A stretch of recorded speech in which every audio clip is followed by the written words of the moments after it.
ổn không? Tại sao nó không nắp kính?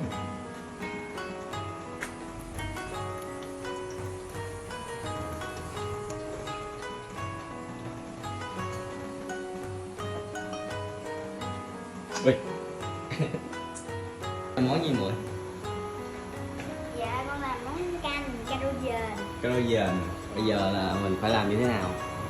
Đợi nồi sôi lên là con bỏ rau vô liền. À rồi thôi là bỏ ra rồi liền. Dặn bao nhiêu?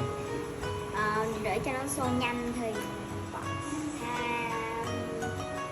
180 là cũng đủ để sôi nhanh rồi. 180 là đủ rồi hả? Nó sôi là thả này vô. Thả rau này vô. Rồi sôi là sao nữa? Sôi rồi bỏ ra này vô thôi. Rồi gì nữa? Rồi đến chiếc. À.